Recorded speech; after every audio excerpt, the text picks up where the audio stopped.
عزیزان گرامی، پہلے بات عقیدے کی کرتا چلوں اور ایک بات اپنے ذہن میں اچھی طرح سے بٹھا دیں کہ نبی کی محبت کے ساتھ ساتھ نبی کے آل کی محبت کو بھی اللہ نے ہم پر فرض کیا۔ بغیر حب آل محمد کے نبی کی محبت کی نفع نہیں پہنچی۔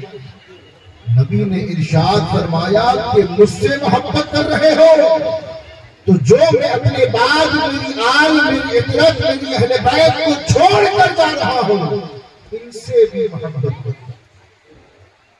ایک روایت میں عرض کرتا چلتا، امام جعفر صادق علیہ السلام، بولیں گے سبحان اللہ۔ امام جعفر صادق علیہ السلام کوئی چھوٹا نام نہیں ہے، 4 پڑھے مذہب اور مسلک ہے۔ امام اعظم ابو حنیفہ کا مسلک حنفی، امام شافعی کا مسلک شافعی، امام مالک کا مسلک مالکی، امام احمد بن حنبل کا مسلک حنبلی۔ یہ 4 مذہب حقہ ہیں۔ اور امام اعظم اس ذات کو کہتے ہیں کہ آج دنیا کا تقریباً 70% مسلمانوں کا طبقہ جن کو فالو کر رہا ہے، جن کے فالوورز سب سے زیادہ دنیا میں آپ کو ملیں گے، امام جعفر صادق علیہ السلام، ان کے استاد کا نام ہے۔ عزیزان گرامی، ایک روایت سن لیں، آپ اپنی والدہ کے بطن مبارک میں تھے اور اللہ کے رسول صلی اللہ علیہ وسلم خواب میں تشریف لائے امام باقر علیہ السلام کے، اور آ کر کے کہا کہ بیٹا باقر مبارک ہو، اللہ تمہیں ان قریب بیٹا عطا کرے گا۔ بولیں گے سبحان اللہ۔ ابھی امام جعفر صادق علیہ السلام پیدا نہیں ہوئے اور خوشخبری اللہ کے رسول نے امام باقر علیہ السلام کو خواب میں آ کر کے دی، اور آپ نے فرمایا باقر مبارک ہو، اللہ تمہیں بیٹا عطا کرے گا، اور یاد رکھنا کہ جو بیٹا پیدا ہو اس کا نام جعفر رکھنا۔ تو جن کے نام کا انتخاب خود نانا محمد رسول اللہ کرے اس ذات کو امام جعفر صادق کہتے ہیں۔ امام باقر نے عرض کیا کہ نانا حضور، یہ جعفر نام رکھنے کی وجہ کیا ہے؟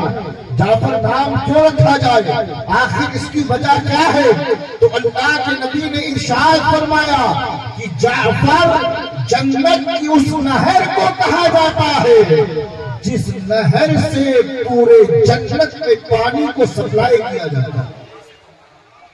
یعنی جعفر اس جنت کی نہر کو کہتے ہیں کہ جس نہر سے پوری جنت میں پانی پہنچایا کرتا ہے۔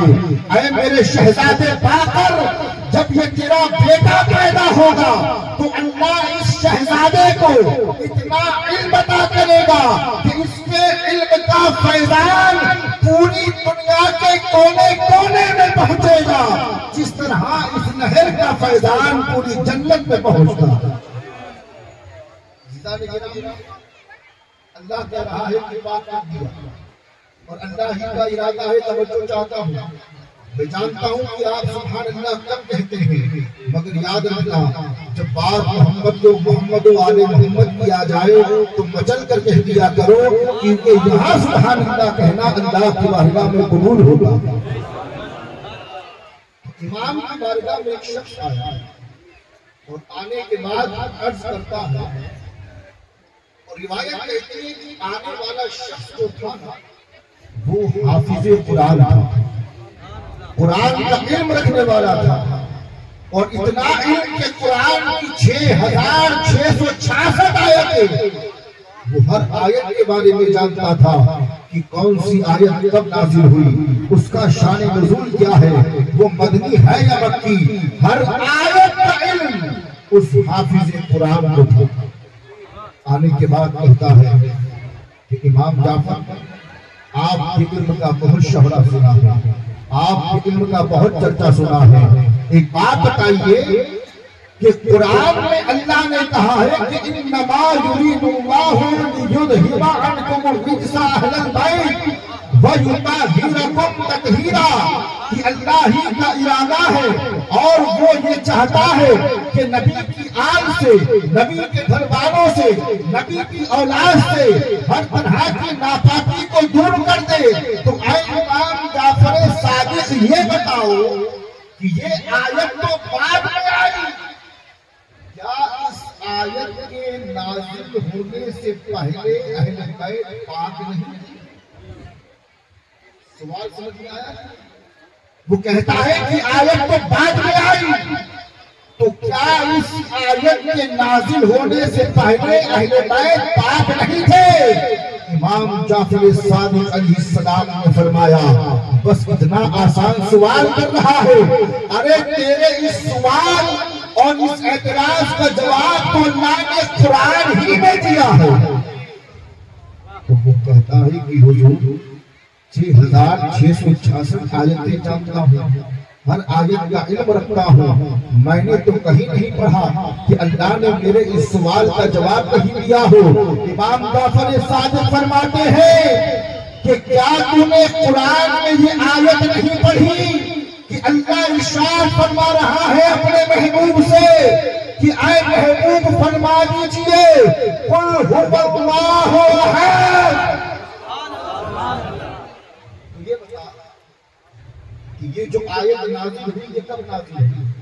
تو وہ کہتا ہے کہ حضور ہجرت کے دوسرے سال نازل ہوئی، ہجرت کے دوسرے سال نازل ہوئی، ہجرت کے دوسرے سال نازل ہوئی، یعنی وہ عرض یہ کر رہا ہے کہ قرآن میں اللہ نے جو یہ کہا کہ اے محبوب فرما دیجئے کہ اللہ ایک ہے، تو وہ کہہ یہ رہا ہے کہ یہ اللہ نے جو حکم دیا یہ حکم ہجرت کے دوسرے سال آیا۔ تو امام جعفر صادق نے فرمایا کہ ابھی تو نے کہا نا کہ یہ آیت ہجرت کے دوسرے سال نازل ہوئی، تو تو ہی بتا کہ کیا اس آیت کے نازل ہونے سے پہلے اللہ ایک نہیں تھا؟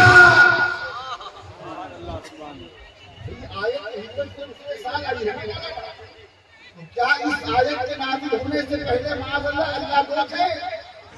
اللہ تین تھے، اللہ چار تھے؟ تو وہ کہتا ہے کہ حضور اللہ تو روز ازل سے ایک ہی ہے، آیت کا نزول بعد میں ہوا ہے۔ امام جعفر صادق نے فرمایا کہ یہی تو تیرا جواب ہے کہ نبی کی آل روز ازل سے پاک ہے، آیت کا نزول بعد میں ہوا ہے۔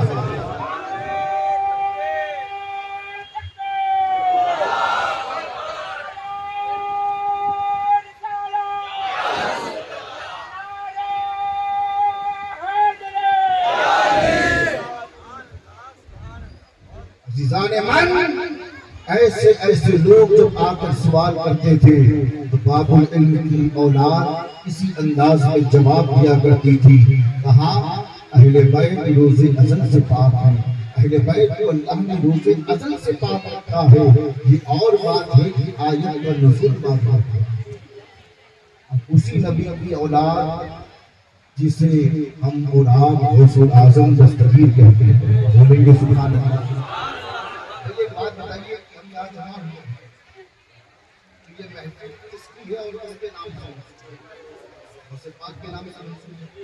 آپ جب آ رہے ہوں گے تو کسی نے پوچھا ہوگا کہ بھئی کہاں جا رہے ہیں، تو آپ نے کہا ہوگا کہ رانی واڑہ میں 11ویں ہے، ہم 11ویں میں جا رہے ہیں۔ بولو بھائی بس بریانی آنے میں آدھا گھنٹہ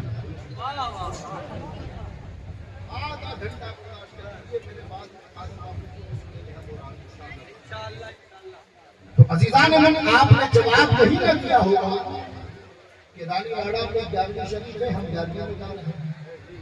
تو آئیے میں آپ کو کیوں نہ بتاؤں کہ بغداد کی 11ویں میں کون کون جایا کرتا ہے۔ مظہر جانے جانا نقش بندی بزرگ اپنے مکتوب میں لکھتے ہیں، مظہر جانے جانا لکھتے ہیں کہ میں نے خواب میں دیکھا ایک بہت بڑا میدان ہے اور اس میدان کے کنارے ایک بہت بڑا چبوترا تھا، جس چبوترے پر بے شمار اولیاء اللہ بیٹھ کر اللہ کی عبادت کر رہے تھے.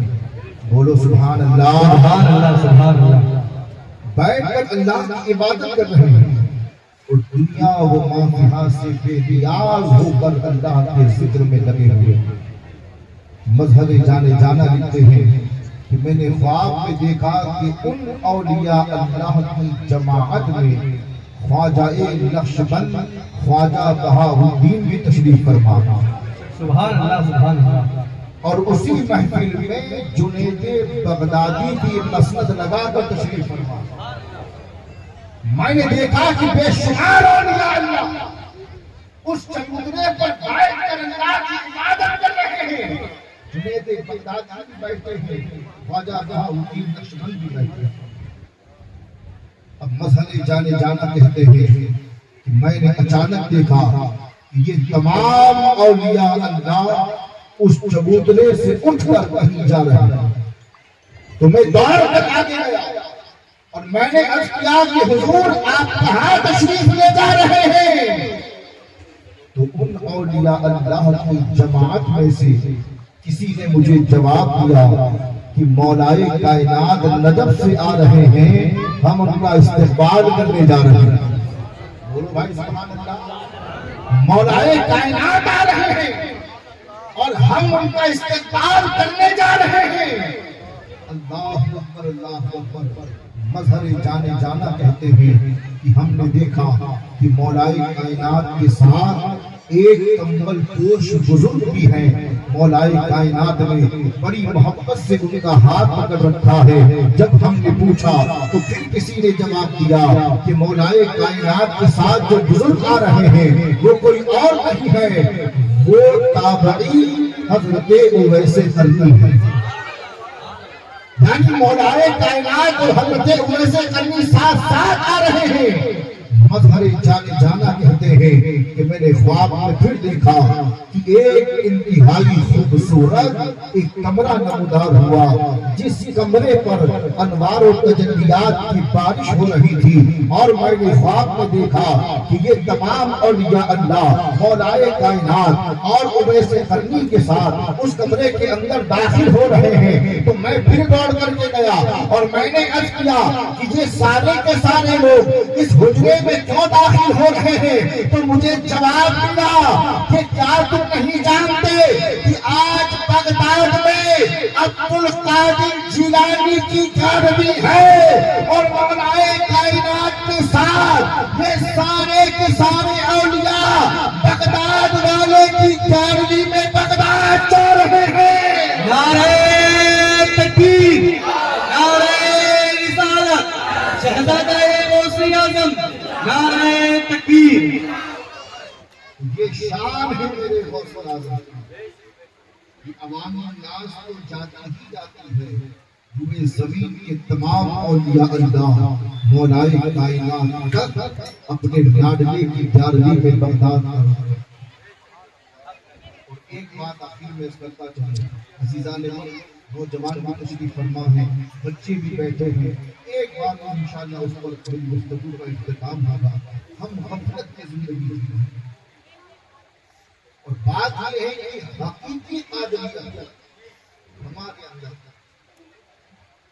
ہم بریانی کھانے والے قادری ہیں، ہم نعت پڑھنے اور سنانے والے قادری ہیں، خوب پیسہ لٹانے والے قادری ہیں، محفلیں سجانے والے قادری ہیں. لیکن یاد رکھنا غوث پاک کو ہماری محفلوں کی حاجت نہیں ہے، غوث پاک کو ہماری دیگوں کی حاجت نہیں ہے. میرا غوث کہتا ہے کہ میں ہوں عبدالقادر اور میرا رب ہے قادر. اگر تم عبدالقادر کو خوش کرنا چاہتے ہو تو قادر کو خوش کرو.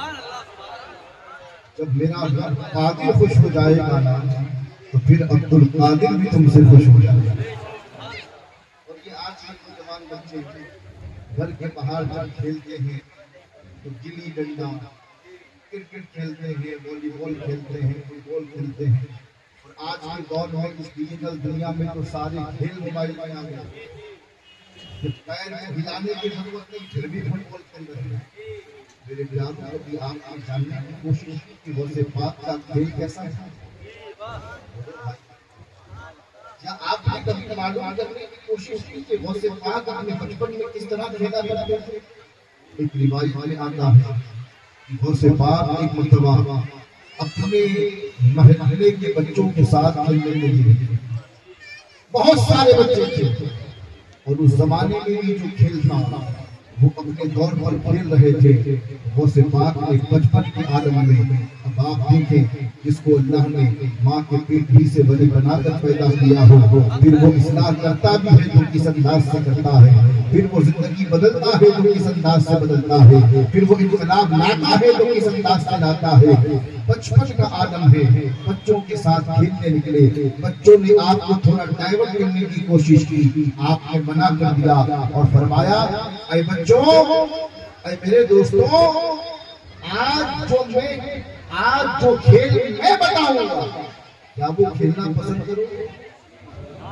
ارے اور زور سے، آج ایک کھیل میں تمہیں بتاؤں گا، تم اپنے طور پر کھیلتے ہو نا، کل کھیل لیتے، لیکن آج ایک کھیل میں تمہیں بتاتا ہوں۔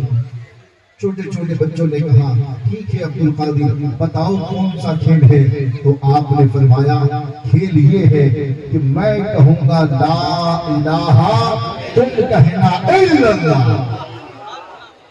میں کہوں گا لا الہ، تم کہنا الا اللہ۔ دیکھنے والوں نے دیکھا کہ اس کھیل کا عالم یہ ہو گیا کہ پورا محلہ لا الہ الا اللہ کی صدا سے گونجنے لگا۔